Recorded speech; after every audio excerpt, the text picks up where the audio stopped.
Hari masih pagi. Rumah itu besar dan sunyi. Hanya ada 2 orang di rumah. Ibu Tirtanala dan menantunya, Kirana. Suaminya, Bapak Agung, sudah bangun 1 jam yang lalu. Putranya, Aditya, sudah berangkat kerja pukul 5. Rumah itu seharusnya tenang. Namun tiba-tiba, Bu Tirtanala mendengar suara, derit pelan pintu terbuka. Lalu, langkah kaki pelan di lorong. Lalu, suara pintu kamar Kirana tertutup pelan. Ini hari kelima kejadian itu terjadi. Setiap pagi setelah Aditya berangkat kerja, Pak Agung pergi ke kamar Kirana. Hati Nyonya Tirtanala sakit. Ia telah menikah dengan Tuan Agung selama 25 tahun. Ia sepenuhnya mempercayainya. Kirana baru tinggal bersama mereka selama 1 bulan. Ia cantik, sopan, dan selalu tersenyum. Aditya sangat mencintainya. Awalnya, Bu Tirtanala senang memiliki menantu yang manis. Namun, kini, ada yang terasa janggal. Perhatian Pak Agung kepada Kirana terasa terlalu berlebihan. Suatu malam, Ibu Tirtanala bangun untuk salat dan melihat Bapak Agung keluar dari kamar Kirana pada pukul 3 pagi. Dia terkejut. "Kenapa kamu ada di kamarnya?" tanyanya. "Dia sedang tidak enak badan. Saya hanya memeriksanya," kata Pak Agung cepat. Kirana berdiri di balik pintu, tampak pucat. Bu Tirtanala mempercayai mereka. Namun keesokan harinya, hal itu terjadi lagi. Dan lagi. Dan lagi. Setiap kali, selalu ada alasan baru. Terkadang dia bilang mau membangunkannya. Terkadang dia minta obat. Tapi semua itu mulai terdengar seperti alasan. Nyonya Tirtanala pendiam, tapi dia sangat cerdas. Dia tahu ada yang tidak beres. Malam itu, ia mencoba berbicara dengan suaminya. Mereka duduk di ruang tamu.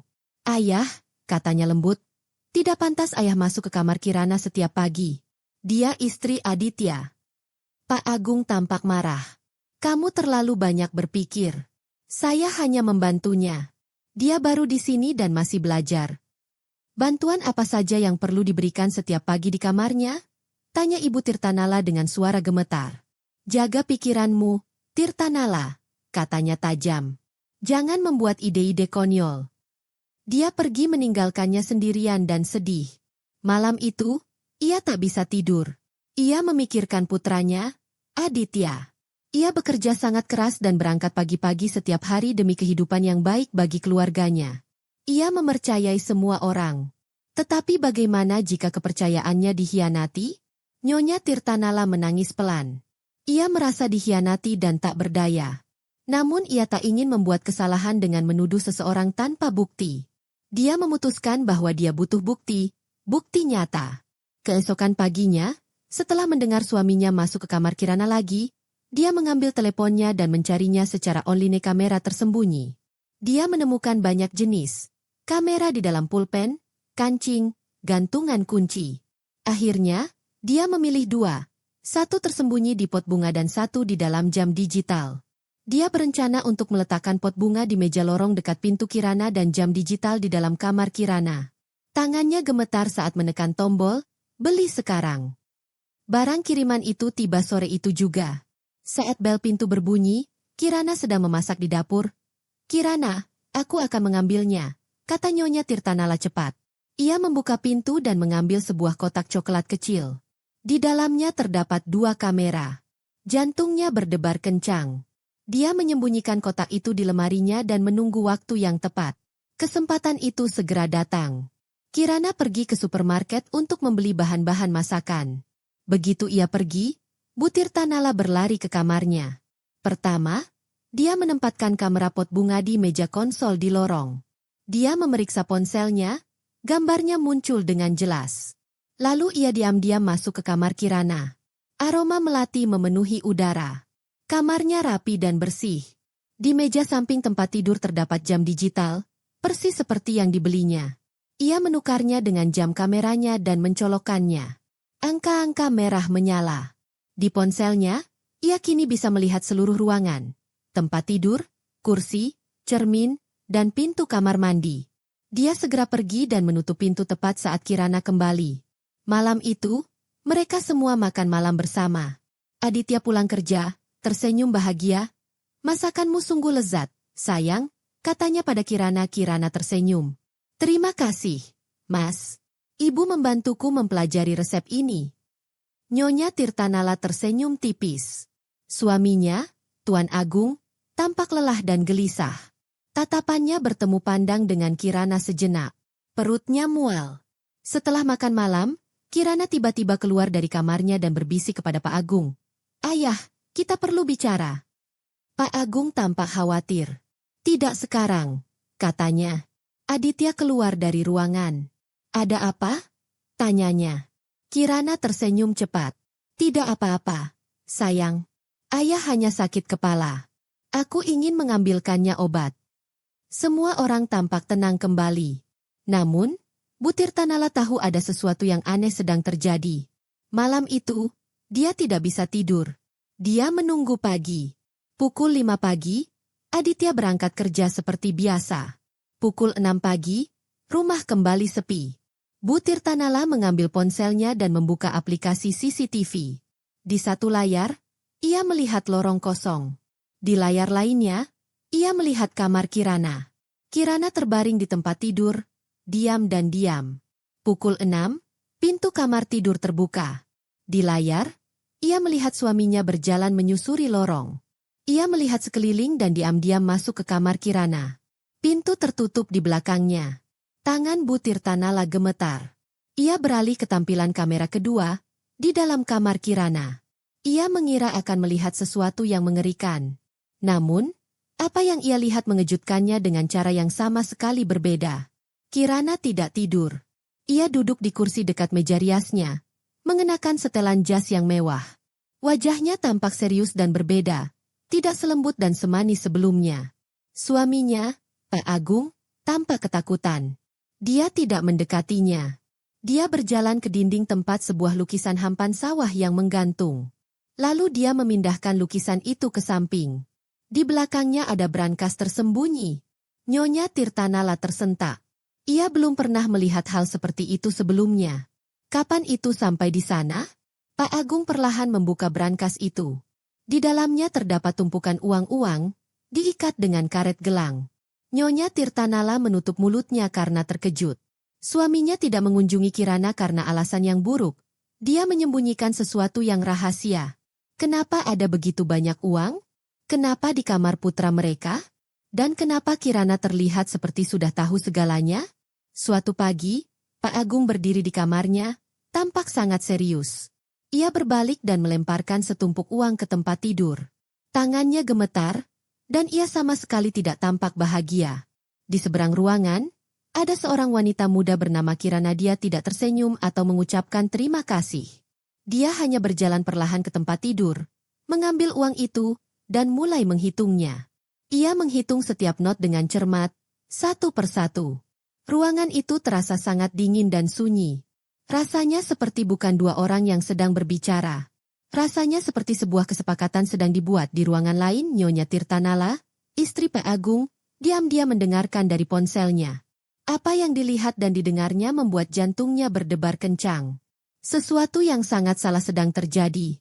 Ketika Kirana selesai menghitung, dia mengerutkan kening dan berkata, "Ini tidak cukup." Suaranya terdengar tajam, sama sekali tidak ramah. Pak Agung tampak sedih dan lelah. "Aku tidak punya uang lagi," bisiknya. "Perusahaan sedang bermasalah." Dan Aditya bertanya kemana perginya semua uang itu.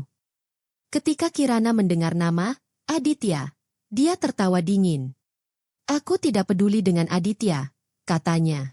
"Kau tahu apa yang akan terjadi jika aku tidak segera mendapatkan sisanya? Seseorang akan mengetahui rahasiamu." Pak Agung tampak ketakutan, benar-benar ketakutan. Ia mengangguk perlahan. "Aku akan menemukannya," katanya pelan. "Bagus," jawab Kirana. "Sekarang pergilah. Aku tidak mau melihat wajahmu." Saat dia pergi, Kirana tersenyum pada dirinya sendiri. Senyum yang aneh dan jahat dari kamarnya. Nyonya Tirtanala menjatuhkan ponselnya karena terkejut. Itu bukan perselingkuhan. Itu pemerasan. Kirana mengancam suaminya. Tapi kenapa? Rahasia apa yang dibicarakannya? Dan kenapa dia memanggil suaminya ayah? Tangan Nyonya Tirtanala gemetar. Ia merasa pusing. Ia harus mencari tahu rahasia apa ini. Ia tak bisa bertanya pada suaminya. Ia pasti berbohong. Dan ia tak bisa bertanya pada Kirana. Ialah yang melakukan kesalahan. Jadi, ia memutuskan untuk mencari sendiri kebenarannya. Kemudian pada pagi harinya, ketika Pak Agung keluar rumah untuk berjalan-jalan, Ibu Tirtanala berkata dengan tenang, "Hati-hati ya, Nak." Lalu ia menunggu sampai mendengar suara air mengalir di kamar mandi Kirana. Kirana sedang mandi. Itulah kesempatannya. Diam-diam dia pergi ke rumah suaminya. Kantor pintunya selalu terkunci, tetapi ia punya kunci rahasia tersembunyi di kotak perhiasannya. Jantungnya berdebar kencang saat ia membukanya. Ruangan itu berbau kertas-kertas tua dan tembakau. Ia tidak tahu apa yang dicarinya. Ia hanya mengikuti perasaannya. Dia menggeledah laci dan berkas, tetapi semuanya tampak normal. Lalu, di bawah meja, dia menemukan laci kecil tersembunyi. Di dalamnya ada barang-barang lama, album foto dan sebuah kaleng biskuit bekas. Dia membuka kaleng itu. Dan di dalamnya ada beberapa surat-surat dan foto-foto yang memudar. Saat dia mengambil satu foto, jantungnya hampir berhenti berdetak. Itu adalah gambar seorang Tuan Agung muda. Dia tersenyum dan berdiri bersama seorang perempuan dan seorang gadis kecil. Perempuan itu tampak sedih namun lembut. Gadis kecil itu tampak berusia sekitar 5 tahun, mengenakan gaun yang kebesaran. Rambutnya dikuncir dua dan cemberut ke arah kamera. Mata Nyonya Tirtanala berkaca-kaca. Suaminya pernah mengatakan bahwa ia tumbuh sendirian, bahwa ia tidak punya keluarga. Tapi itu bohong. Ia punya keluarga sebelumnya. Siapakah orang-orang ini? Dia mengambil surat-surat itu.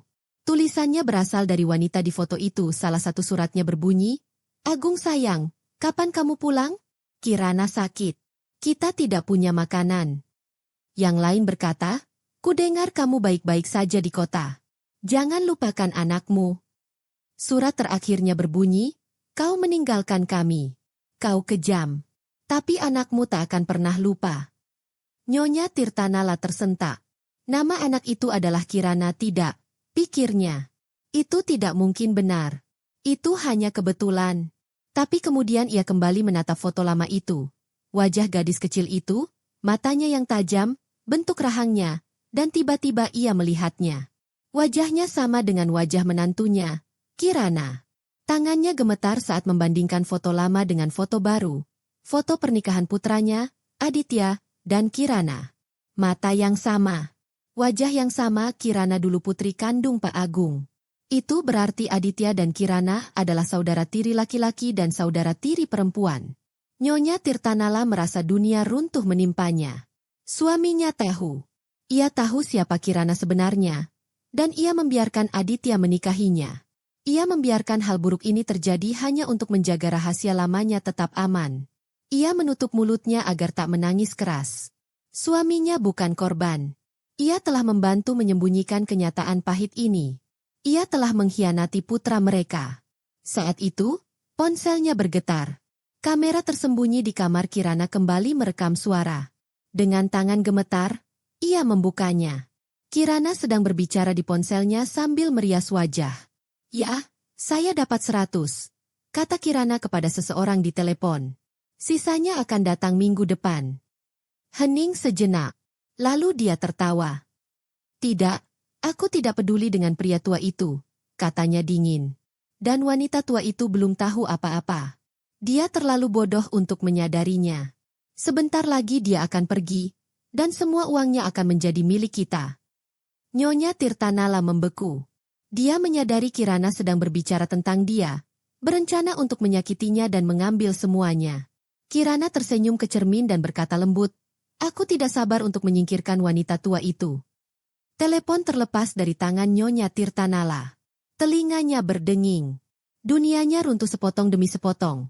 Pertama kebohongan, lalu pemerasan, lalu rahasia mengerikan tentang putranya, dan sekarang ini, sebuah rencana untuk menghancurkannya sepenuhnya. Ia duduk di lantai yang dingin, napasnya tersengal-sengal. Namun, ada sesuatu yang berubah dalam dirinya. Ia tak lagi takut. Ia marah. Sangat marah. Ia mengambil ponselnya lagi, yang retak tapi masih berfungsi, dan memutar ulang rekaman itu. Ia mendengarkan dengan saksama. Kirana berkata, "Kita harus menghabisinya." Itu berarti dia tidak bekerja sendirian. Ada orang lain yang membantunya. Bu Tirtanala berpikir keras. Kirana sedang membalas dendam pada ayahnya. Tapi siapakah orang yang membantunya? Orang yang sama yang menginginkan uang? Orang yang ia hubungi lewat telepon? Nyonya Tirtanala menatap kotak logam kecil di pangkuannya. Di dalamnya terdapat surat-surat tua dan beberapa foto. Dia merasakan hatinya bertambah berat. Disinilah semuanya dimulai, dia pikir. Dia harus mengerti mengapa saya mengambil surat-surat ini. Ia kembali menatap foto Pak Agung muda, pria yang kini tampak seperti monster baginya. Lalu ia mulai membaca surat-surat itu dengan saksama, satu persatu. Surat-surat itu berasal dari seorang wanita bernama Sekar. Tulisan tangannya indah pada awalnya. Tetapi seiring berjalannya waktu, tulisannya menjadi goyah dan menyedihkan. Surat pertama mengatakan, "Mas Agung, Kirana sudah bisa jalan sekarang." Dia teriak-teriak, "Papa!" ke setiap laki-laki yang lewat. "Hatiku sakit. Kapan Papa pulang?" Surat kelima mengatakan, "Pak, uang Bapak belum datang. Pemilik rumah ini sedang marah. Saya harus bagaimana? Kirana sering sakit akhir-akhir ini." Surat ke-10 mengatakan, "Agung, kudengar kau menikah dengan wanita kaya. Jadi sekarang kau punya kehidupan baru dan meninggalkan kami. Kau bahkan mengganti namamu. Kenapa kau membuang kami?" Lalu tibalah surat terakhir. Surat itu ditulis di atas kertas robek. Tintanya telah memudar, seolah-olah air mata telah jatuh di atasnya. "Agung, kau orang yang kejam. Orang-orangmu datang kepadaku. Mereka bilang kalau aku tidak meninggalkan kota ini, kau akan melaporkanku ke polisi. Apa salahku? Aku hanya memintamu untuk menjaga anakmu. Kau mengirimiku uang dan menyuruhku diam selamanya. Kau bilang kalau aku bicara, kau akan memenjarakan aku dan putriku. Kau jahat, Agung. Kau lebih jahat dari iblis." Itu adalah surat terakhir Sekar. Tidak ada lagi surat-surat itu, tetapi ada potongan koran kecil. Itu dari sekitar 20 tahun yang lalu. Judulnya berbunyi, "Wanita ditemukan tewas, diduga bunuh diri." Ibu Tirtanala membaca artikel itu. Isinya, seorang perempuan bernama Sekar ditemukan tewas di rumah kontrakannya yang kecil. Ia telah meminum sesuatu yang beracun. Putrinya yang berusia 8 tahun, Kirana, ditemukan menangis dan memeluk jenazah ibunya. Nyonya Tirtanala memejamkan mata. Kini ia mengerti segalanya. Ini bukan sekadar balas dendam. Ini tentang seorang anak yang melihat ibunya menderita dan mati karena seorang pria, ayahnya. Dan pria itu adalah Mr. Agung, suami Ibu Tirtanala. Nyonya Tirtanala memejamkan mata. Kini ia mengerti segalanya. Ini bukan sekadar balas dendam. Ini tentang seorang anak yang melihat ibunya menderita dan mati karena seorang pria, ayahnya. Dan pria itu adalah Mr. Agung, suami Ibu Tirtanala. Kirana bukan hanya marah karena ditinggalkan. Ia ingin balas dendam karena ibunya telah meninggal. Pak Agung tidak hanya meninggalkan mereka, ia juga mengancam mereka. Ia telah membayar mereka agar tetap diam. Ia telah menyebabkan kematian Bu Sekar. Pantas saja Kirana begitu dingin. Pantas saja ia begitu kejam. Ia telah hidup di neraka. Dan kini, ia datang untuk membawa neraka itu ke dalam rumah ini. Nyonya Tirtanala menarik napas dalam-dalam. Kini ia tahu kebohongan suaminya, balas dendam menantunya, dan bahaya yang mengancamnya. Tapi apa yang dapat dilakukannya? Ia tak bisa memberitahu putranya, Aditya. Aditya buta cinta. Jika ia menunjukkan surat-surat itu, Aditya hanya akan marah padanya. Bahkan mungkin akan membela Kirana. Ia tak bisa membiarkan hal itu terjadi. Dia juga tidak bisa pergi ke polisi. Bukti apa yang dia punya? Beberapa surat lama, foto, dan video rahasia. Polisi mungkin mengira ini hanya masalah keluarga. Jika mereka memanggil Kirana, dia mungkin tahu sedang diawasi dan mencoba melarikan diri. Atau lebih buruk lagi, menyerang lebih cepat. Dia juga tidak bisa bicara dengan suaminya. Dia pengecut. Dia akan berbohong, mengemis, dan melindungi namanya, bukan keluarganya. Dia sudah membiarkan putranya sendiri menikahi putri rahasianya. Dia bukan lagi suaminya. Dia adalah musuhnya. Nyonya Tirtanala menatap ponselnya yang rusak. Ia merasa sangat kesepian. Sendirian di rumah dengan dua orang yang berbahaya. Satu adalah pria yang dinikahinya, dan satu lagi adalah wanita yang dinikahi putranya. Tapi dia tidak lemah seperti Sekar. Dia tidak akan mati ketakutan. Dia akan melawan. Ia menyimpan kotak logam itu, menyembunyikannya dengan hati-hati, dan membersihkan ruangan agar tidak ada yang memperhatikan. Kemudian ia mengunci pintu ruang kerja dan kembali ke kamarnya sendiri. Ia menghapus riwayat belanjanya, menyembunyikan kunci cadangannya, dan duduk dengan tenang di tempat tidurnya. Ia harus berpura-pura. Ia harus tetap menjadi Nyonya Tirtanala yang baik hati dan lembut seperti sebelumnya. Namun di dalam, ia bukan lagi seekor domba. Ia adalah serigala yang sedang mengasah taringnya. Dia perlu menemukan bukti. Bukti nyata bahwa Kirana dan asisten rahasianya mencoba membunuhnya. Selama 2 hari berikutnya, Nyonya Tirtanala hidup di 2 dunia di luar. Ia tetaplah seorang ibu dan istri yang baik hati.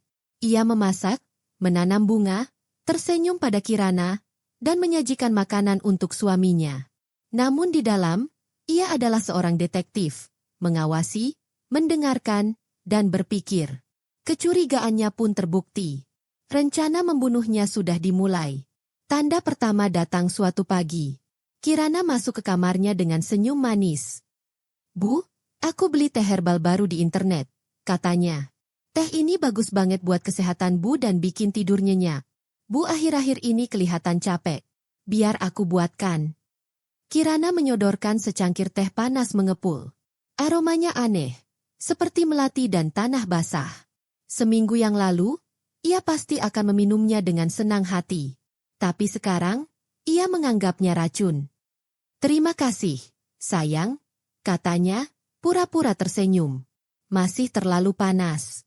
Aku akan meminumnya nanti." Ketika Kirana pergi, Nyonya Tirtanala dengan hati-hati menuangkan teh ke dalam botol air kosong dan menyembunyikannya di lemarinya. Keesokan paginya, hal yang sama terjadi. Biasanya, ia membuat kopi untuk dirinya dan suaminya. Namun hari itu, Kirana sudah ada di dapur. "Bu, duduklah," kata Kirana manis. "Aku akan membuatkan kopi untukmu dan ayah." Bu Tirtanala mengambil cangkir itu dan berpura-pura menyesapnya. Rasanya pahit, tapi bukan hanya karena kopi. Rasanya seperti logam yang aneh. Ia ingin meludahkannya, tapi ia malah tersenyum. "Enak banget, Kirana. Makasih ya," katanya. Lalu ia membawa kopi itu keluar, ke kebun, dan menuangkannya ke botol lain. Kini ia yakin, Kirana sedang meracuninya perlahan. Tidak cukup untuk langsung membunuhnya, tapi sedikit demi sedikit. Cukup untuk membuatnya lemah, sakit, dan mati secara alami. Ia harus mencari tahu siapa yang membantu Kirana. Siapa yang ia hubungi lewat telepon? Siapa rekan rahasianya? Malam itu, ia mendapat kesempatan. Aditya sedang bekerja hingga larut malam, sementara ia sedang menonton TV bersama suaminya. Tiba-tiba dia berkata lirih, "Agung, aku tahu." Suaminya tampak terkejut. "Tahu apa?"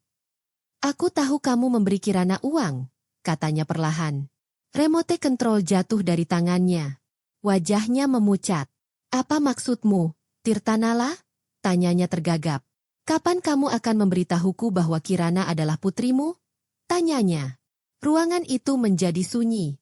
Pak Agung menatapnya dengan mata terbelalak. Lalu ia berlutut, menangis. "Maaf, aku tidak sengaja. Dia memerasku," katanya. Dia berbohong lagi. Dia bilang Kirana mengancam akan menghancurkannya sebelum pernikahan. Dia bilang Kirana memaksanya untuk setuju atau dia akan melukai dirinya sendiri. Nyonya Tirtanala menatapnya dengan jijik. Pria ini bukan sekadar pengecut. Ia monster. Ia telah membiarkan putranya menikahi saudara tirinya sendiri. Dia berkata dengan dingin, "Jangan sentuh aku." Dia menatapnya dengan sedih. "Maukah kau meninggalkanku? Maukah kau memberitahu Aditya?" "Aku belum memutuskan," katanya. "Tapi untuk saat ini, diam saja. Kalau kamu cerita ke Kirana soal ini, aku akan ceritakan semuanya ke Aditya." Dia mengangguk cepat. Dia pikir dia sudah aman kembali. Tapi dia tahu lebih baik. Dia musuh. Malam itu, ia mengunci pintunya. Ia tak bisa lagi menyimpan botol-botol itu di rumah. Terlalu berbahaya. Ia butuh bantuan, seseorang yang bisa ia percaya. Dia membuka teleponnya dan mengetik pesan untuk Dokter Nirmala, dokter keluarga mereka selama 30 tahun. Dokter, selamat malam. Maaf mengganggu Anda. Saya butuh bantuan Anda. Ini rahasia dan sangat serius.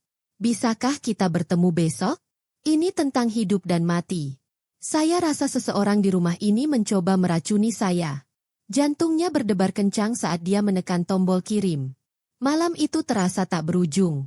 Ia berbaring di tempat tidur, menggenggam ponselnya erat-erat. Di seberang ruangan, suaminya tidur di sofa, mendengkur. Ia tak berani lagi berbaring di sampingnya. Berjam-jam berlalu. Lalu, pagi-pagi sekali, ponselnya berdering. Sebuah pesan masuk. Tirtanala, aku percaya padamu. Jangan makan atau minum apapun yang bukan buatanmu sendiri. Datanglah ke klinik pribadiku besok jam 3 sore. Gunakan pintu samping di gang. Bawa sampelnya. Jangan beritahu siapapun. Akhirnya, ia merasakan sedikit harapan. Setidaknya satu orang mempercayainya. Keesokan paginya bagaikan berakting dalam drama horor. Ia harus berpura-pura semuanya normal. Dia berjalan ke dapur. Kirana sudah ada di sana. Tersenyum. Selamat pagi, Bu. Aku sudah membuatkan bubur ayam untukmu hari ini. Wah, terima kasih, sayang, kata Ibu Tirtanala sambil tersenyum palsu. Suaminya masuk, tampak lelah dan pucat. Ia tidak memandangnya. Ini neraka, pikir Nyonya Tirtanala. Kita bertiga, masing-masing menyembunyikan rahasia mengerikan. Ia mengambil semangkuk bubur. Ia mengangkat sendok, lalu tiba-tiba pura-pura tersedak. Oh, panas sekali. Dia terbatuk. Bu, Ibu baik-baik saja? Tanya Kirana dengan tatapan tajam. Aku baik-baik saja. Jawabnya cepat. Lidahku terasa panas. Kurasa aku akan makan roti saja di kamarku. Kirana akan mencari cara lain. Ia harus segera pergi ke Dokter Nirmala. Pukul 2 siang, Bu Tirtanala bersiap-siap. Ia mengambil 2 botol kecil. 1 teh dan 1 kopi, yang diberikan Kirana. Ia membungkusnya dengan kain dan memasukkannya ke dalam tas tangannya. Mau kemana, Bu? Tanya Kirana yang sedang menonton televisi.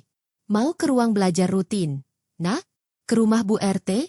Tanyanya, berusaha terdengar santai. Bu Tirtanala pulang sore harinya. Kebohongannya terdengar halus. Oh, begitu. Mau Kirana yang nyetir?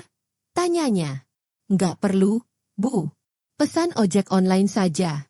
Ibu di rumah saja, temani ayahmu. Dia kelihatan kurang sehat. Kalimat terakhir itu sedikit menyindir. Kirana sengaja mengatakannya. Ibu Tirtanala memesan ojek, tetapi awalnya ia tidak pergi ke klinik.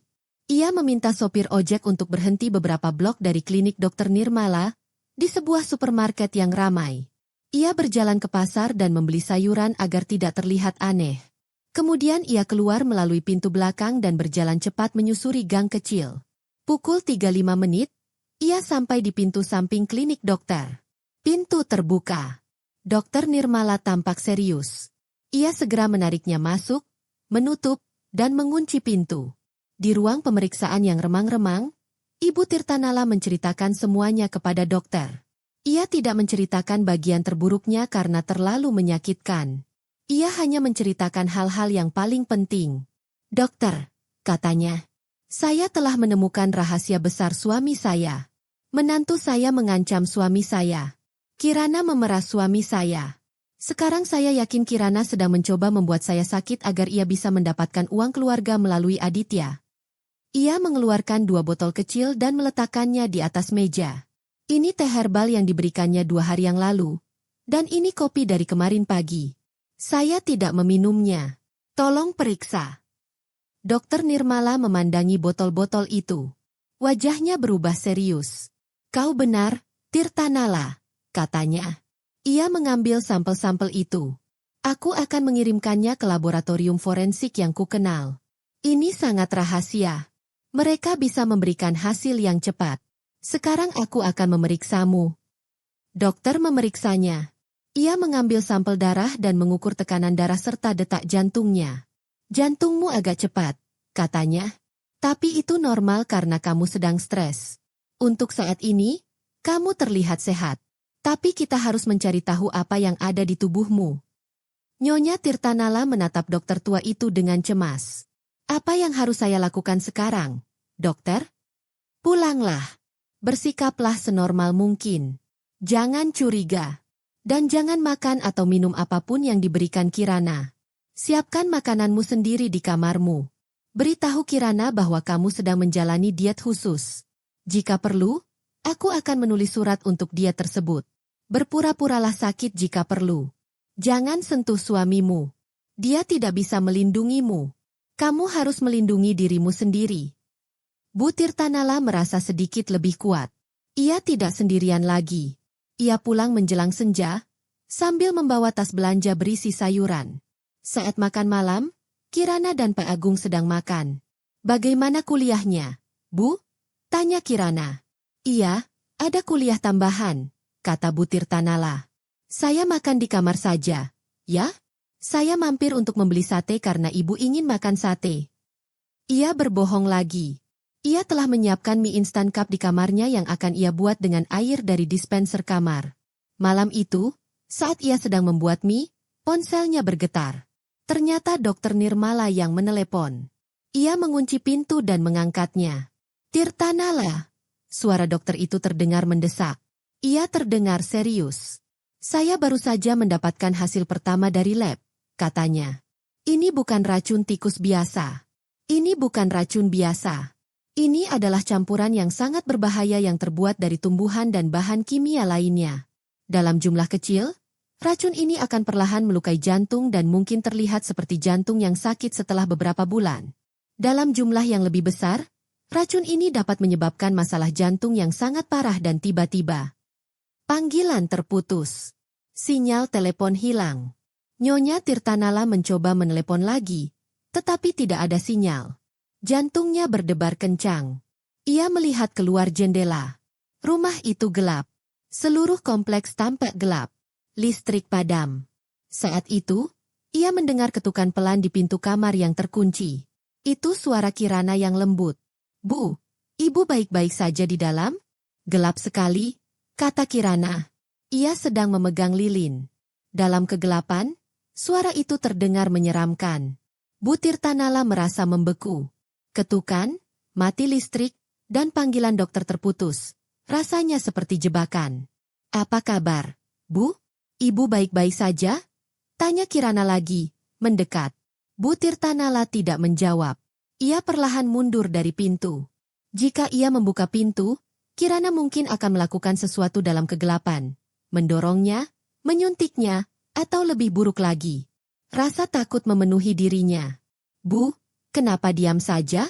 Ibu bikin Kirana takut, kata Kirana. Gagang pintu bergerak, tapi kuncinya masih terkunci. Bu Tirtanala menahan napas. Lalu ia mendengar langkah kaki menjauh. Kemudian, keheningan yang mencekam pun menyelimuti. Ia mengintip melalui tirai. Di taman di bawah, ia melihat pintu utama rumah terbuka dan seseorang menutupnya. Listrik di luar masih menyala. Hanya rumah mereka yang gelap. Ia menyadari seseorang telah mematikan listrik rumah mereka. Napasnya tercekat. Ini bukan permainan lagi. Perlahan lampu menyala kembali. Ponselnya berdering, banyak pesan masuk. Ia menunduk dan melihat Kirana berjalan kembali ke dalam rumah seolah baru saja memeriksa sekringnya. Ponsel Kirana berdering. Ternyata Dokter Nirmala yang menelepon. Tirtanala, kamu baik-baik saja? Panggilannya terputus tadi. Tanya dokter itu. Nyonya Tirtanala berbisik. Dokter, dia mematikan listrik di rumah saya. Dia tahu. Dokter itu terdiam sejenak, lalu berkata, tarik napas. Tenang, kalau Kirana tahu Anda menelepon, dia pasti tidak akan berani gegabah. Hasil labnya jelas dan sangat serius. Anda tidak boleh tinggal di rumah itu. Anda harus keluar malam ini. Suara Nyonya Tirtanala tadinya bergetar, tetapi kini mulai tenang. Ia berpikir keras. Kalau aku kabur sekarang, dia akan menang. Dia akan kabur, dan Aditya akan tetap bersama wanita itu. Aku tidak akan kabur. Aku harus menyelesaikan ini. Aku sudah menunggu berbulan-bulan. Aku harus membuatnya bertindak sekarang. Aku harus menangkapnya. Ia menutup telepon, mengabaikan peringatan dokter untuk pergi. Ia bilang ia punya rencana. Ia tidak punya waktu untuk bermain santai sekarang. Kirana telah meningkatkan taruhannya. Keesokan paginya, Butir Tanala memulai rencananya. Ia keluar dari kamarnya perlahan. Ia tidak memakai riasan agar semua orang bisa melihat matanya yang lelah dan air matanya yang berlinang. Ia memegang dadanya dan berjalan dengan lemah. Bu, ada apa? Tanya Kirana, berpura-pura khawatir. Aku tidak tahu, Nak. Dadaku sakit. Rasanya berat, kata Butir Tanala dengan suara lirih. Pak Agung di meja makan tanpa ketakutan. Ia tahu istrinya kesakitan. Kirana berusaha menyembunyikan senyum tipis. Ia pikir pemadaman listrik tadi telah membantu rencananya. Kirana membuat teh herbal untuk menenangkan ibunya. Ini, Bu. Minumlah, kata Kirana. Butir Tanala mempersilakan Kirana membuat teh dan membawanya ke meja. Ia memegang cangkirnya, tetapi tidak meminumnya. Suaminya tampak ingin berteriak, "Jangan minum itu!" Tapi ia terlalu takut pada Kirana. Di depan mereka berdua, Butir Tanala berpura-pura menyesap teh. Ia membiarkan sedikit teh menyentuh bibirnya, lalu berpura-pura batuk dan menggunakan tisu, seolah-olah ia telah menelan teh tersebut. Kirana mengira umpannya telah terambil. Ia pun senang. Sepanjang hari, Butir Tanala bertingkah seperti orang sakit. Ia mengurung diri di kamar, mengeluh sakit kepala, dan memanggil Pak Agung untuk meminta bantuan. Ia sengaja membiarkan pintu sedikit terbuka agar Kirana bisa menguping. Ia ingin Kirana mendengarnya berkata, "Saya tidak punya banyak waktu. Hubungi pengacara besok. Saya ingin mengubah surat wasiat saya. Saya ingin menyumbangkan semuanya untuk amal agar Aditya tidak berebut uang." Di luar ruangan, Butir Tanala mendengar suara pecahan kaca. Ternyata Kirana. Ia melompat dan berteriak, "Maafkan aku." Wajahnya tampak pucat, tetapi bukan karena takut, melainkan karena marah. "Biar ayah yang membereskannya," katanya. Butir Tanala tersenyum tipis. Umpannya berhasil. Kirana merasa ia telah menang. Malam itu, Butir Tanala menyalakan aplikasi CCTV di ponselnya. Ia menghubungkannya ke kamera di kamar Kirana dan mengamati. Ia tidak perlu menunggu lama. Setelah Aditya pulang dan tertidur, kamera menangkap gerakan. Kirana tidak tidur. Ia mondar-mandir di kamar seperti harimau di dalam kandang. Ia menelepon seseorang. "Rencana kita gagal. Dia menyumbangkan segalanya untuk amal. Kita tidak punya waktu. Racunnya terlalu lambat. Kita harus menghabisinya malam ini," katanya. Kemudian Butir Tanala melihat sesuatu yang lebih buruk lagi. Kirana tidak sedang berbicara dengan seseorang di telepon. Ia sedang berbicara dengan Pak Agung, suaminya. Pak Agung berdiri di kamarnya dan tampak sangat ketakutan. "Aku tidak mau melakukan ini, Kirana," bisiknya. "Aku tidak bisa." "Diam," bentak Kirana. "Ini semua salah ayah. Kalau ayah memberi apa yang kuminta, ibu tidak akan seperti ini." Ia membuka laci dan mengeluarkan sebungkus kecil bubuk putih. Ukurannya jauh lebih besar dari yang biasa ia gunakan. "Besok," katanya dengan suara dingin, "berikan ini pada ibu di kopi paginya. Dosis penuh ini akan terlihat seperti serangan jantung mendadak. Tidak akan ada yang curiga." Pak Agung gemetar. Ia tak bisa bergerak. Kirana menyodorkan bungkusan itu ke tangannya. "Kalau kau tak melakukan ini, aku akan mengirim Aditya rekaman suara kita bicara tentang rencana kita. Aku akan menceritakan semuanya padanya.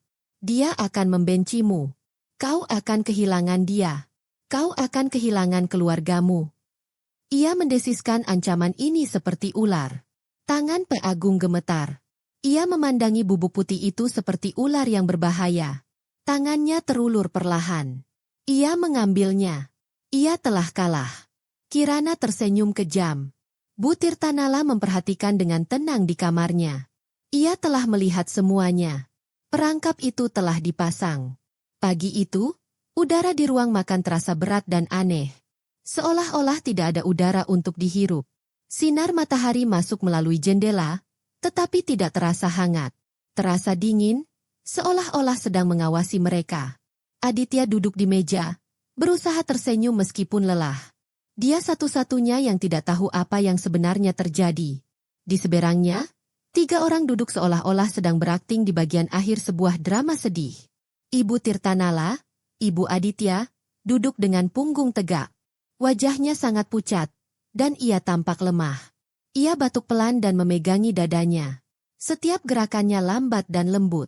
Pak Agung, ayah Aditya, duduk di ujung meja. Wajahnya pucat pasi, dan tangannya gemetar di bawah meja. Ia tidak menatap siapapun. Ia tampak ketakutan dan dipenuhi rasa bersalah. Kirana, istri Aditya, berjalan berkeliling ruangan dengan senyum aneh. Senyumnya tampak palsu, dan matanya bergerak cepat, mengamati semua orang. Ia tampak seperti orang yang siap melakukan sesuatu yang jahat. Ibu terlihat sangat pucat pagi ini, kata Kirana dengan manis. Biar kubuatkan kopi spesial untukmu. Tidak perlu, sayang. Aku mau air saja, kata Nyonya Tirtanala lemah. Oh, kamu tidak bisa hanya minum air. Kamu butuh sesuatu yang hangat, kata Kirana. Lalu ia menoleh ke suaminya. Ayah, tolong buatkan kopi untuk ibu. Tanganku masih kotor karena mencuci. Pak Agung tampak terkejut. Matanya terbelalak lebar. Ia tidak ingin melakukannya. Namun Kirana menatapnya tajam, seolah akan marah jika ia menolak. Oh ya, tentu saja, katanya dengan suara gemetar. Ia berdiri perlahan dan berjalan ke dapur. Aditya menatapnya dengan cemas. Ayah, apa ayah baik-baik saja? Ayah gemetar sekali, katanya. Aku baik-baik saja. Nak, hanya lelah, bisik ayahnya. Kirana berdiri di dekat pintu dapur, memperhatikan setiap gerakan. Pak Agung mengeluarkan bungkusan kertas kecil dari sakunya dan menuangkan bubuk putihnya ke dalam kopi. Bubuk itu tercampur cepat dan menghilang. Kemudian ia menuangkan air panas dan membawa cangkir kembali ke meja. Tangannya gemetar hebat hingga kopinya hampir tumpah.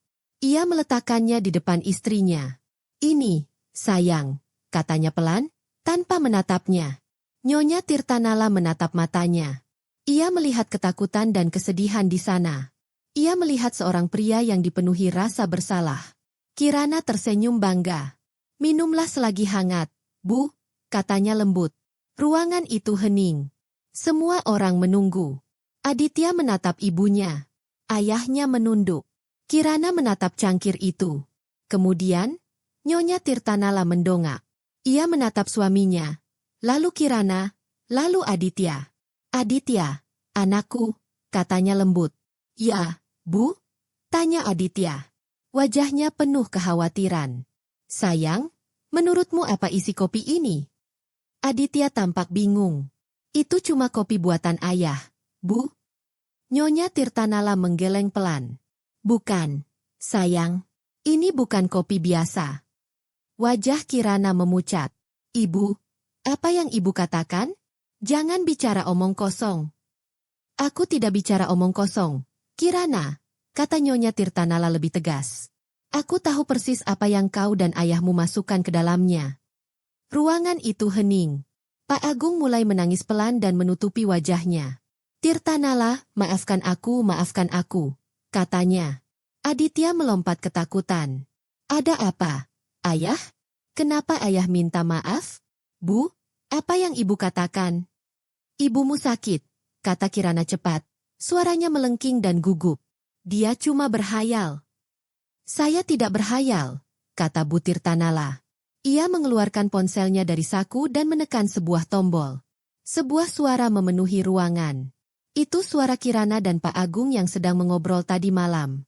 Ini salah ayah, kata Kirana dalam rekaman itu. Kalau ayah tidak pengecut, ibuku tidak akan meninggal.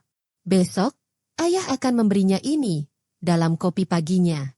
Dosis penuh. Lalu suara Kirana berlanjut, marah dan kejam. Kalau aku bilang ke Aditya kalau perempuan yang tidur di sampingnya setiap malam itu adiknya sendiri, apa yang akan terjadi?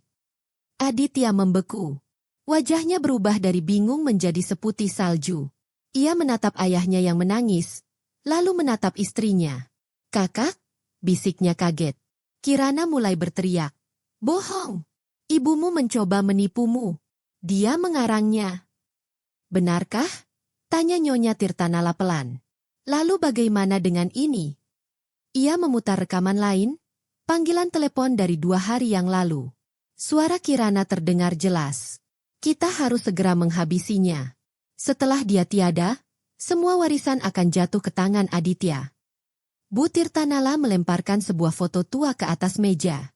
Foto itu menampilkan Pak Agung muda, seorang perempuan yang sedih, dan seorang gadis kecil. Tanyakan pada ayahmu siapa mereka, katanya. Aditya memperhatikan dengan saksama.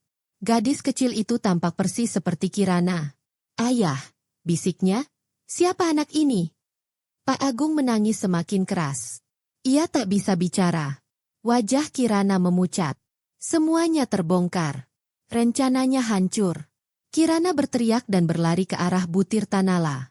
Kau menghancurkan segalanya, teriaknya. Namun, sebelum ia sempat mencapainya, pintu depan terbuka lebar. Polisi! Jangan bergerak! Teriak 2 petugas saat mereka masuk, diikuti oleh Dokter Nirmala. Seorang polisi menangkap Kirana dan memborgolnya. Kirana menendang dan berteriak, "Lepaskan aku! Kau tidak mengerti." Dokter bergegas menghampiri Nyonya Tirtanala. "Anda baik-baik saja?" tanyanya ramah. Lalu ia menunjuk cangkir kopi. "Ambil cangkir itu sebagai barang bukti," katanya kepada polisi. Aditya duduk di kursinya, membeku. Seluruh dunianya hancur hanya dalam beberapa menit. "Ibu, aku tidak mengerti," bisiknya. Nyonya Tirtanala tidak menjawabnya. Ia hanya berjalan perlahan ke arah suaminya. "Bawa dia juga," katanya kepada polisi. Dia membantunya. Pak Agung tidak melawan. Ia hanya menangis saat mereka memborgolnya. "Aditya, nak maafkan aku," katanya lembut. Aditya tidak menjawab. Ia hanya menatap foto di tangannya. Polisi membawa Kirana dan Pak Agung pergi. Rumah itu menjadi sunyi. Dokter Nirmala menepuk bahu Nyonya Tirtanala. "Sudah berakhir," katanya. Namun, Nyonya Tirtanala menatap putranya.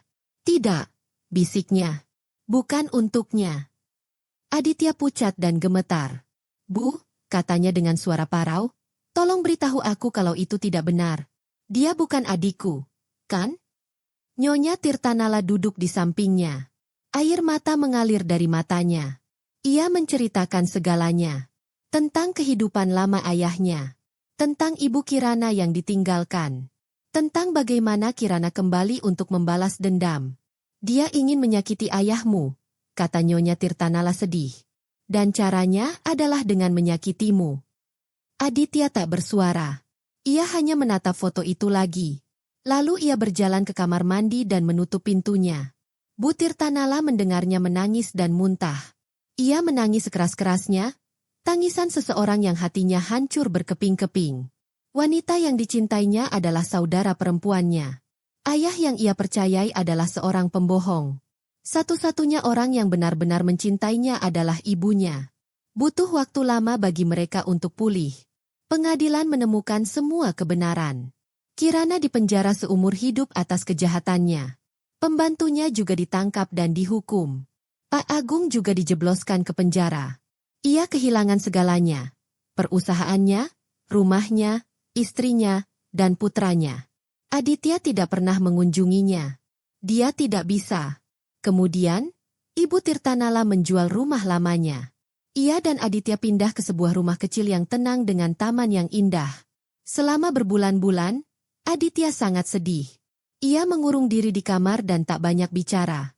Namun, ibunya merawatnya setiap hari.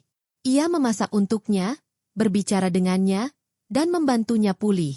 Setahun kemudian, ia mulai tersenyum lagi.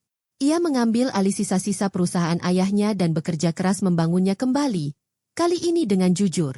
Suatu sore yang tenang, ia dan ibunya duduk di teras belakang, menyeruput teh lemon hangat yang mereka buat bersama. Taman itu penuh dengan bunga. "Terima kasih, Ibu," kata Aditya lembut. "Kenapa, sayang?" tanyanya sambil tersenyum lembut. "Karena pantang menyerah," katanya. "Karena menyelamatkanku. Karena selalu mencintaiku." Nyonya Tirtanala tersenyum dan menggenggam tangannya. Kamu tidak bodoh, anakku. Kamu hanya punya hati yang baik. Jangan pernah kehilangan kebaikan itu. Mereka saling menatap dan berpegangan tangan. Udara terasa tenang dan sejuk. Badai dalam hidup mereka telah berlalu. Rasa sakit itu masih ada, tetapi tak lagi menguasai mereka. Keadilan telah ditegakkan. Orang-orang jahat telah menerima hukuman mereka. Dan di tengah semua kesedihan itu, Ibu Tirtanala dan Aditya menemukan kedamaian kembali. Hanya mereka berdua, hidup tenang, membangun kembali kehidupan mereka dengan harapan.